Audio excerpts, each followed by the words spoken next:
Hello? Can anybody hear me?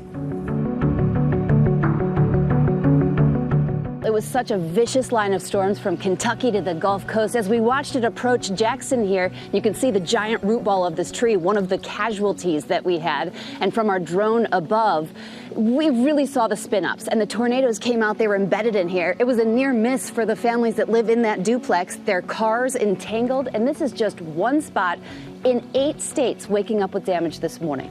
The eerie search for survivors in southeast Mississippi, ringing like the sirens had blared for so many, as millions of people across the Deep South are waking up and battling the impacts of severe storms. 27 tornadoes reported so far in 7 states, more than 190,000 without power.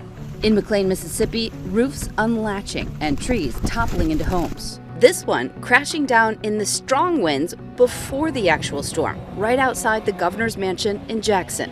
More than 350 people seeking shelter in this safe room, built to withstand 250-mile-per-hour winds. The same storm passing through northwest Arkansas early Wednesday. With it, an EF3 tornado whipping through Springdale with 145-mile-per-hour winds, leaving 7 people injured, several buildings and cars destroyed. In Louisiana, those extreme winds causing a pileup on the highway. There's long been speculation that Vladimir Putin has been dangerously disconnected from his own regime, even believing that people here in Ukraine would somehow welcome Russian troops as liberators. But the UK's spy chief has now said the chaos of their invasion must be crystal clear to Moscow now.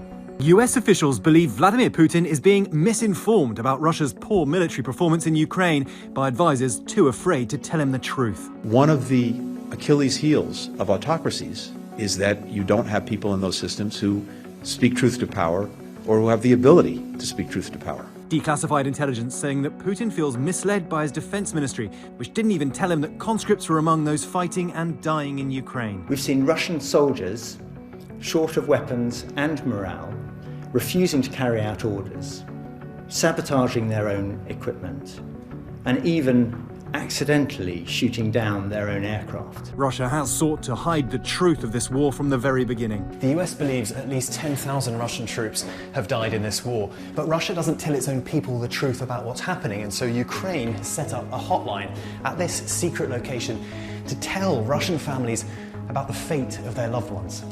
They've had threats here from Russian state security, so we're hiding this woman's identity. She tells me about hundreds of calls a day, many mothers calling who didn't even know their sons had gone to war. She senses fear down the line, but she also feels anger. They want to hear that their son was burned in a crematorium so they can stop feeling guilty, she says. So as we're talking now, this lady's got emotional, recounting a story where she's got a phone call from the fiancé of a Russian soldier, and she's crying on the phone, saying, "I'm so sorry, not all Russians feel this way about your country." Their efforts an integral part of Ukraine's defense, undermining Russia's propaganda narrative. Their claims about drastically reducing military activity in Ukraine's north also labelled spin by the Pentagon, but images from Kyiv and Chernihiv telling a very different story.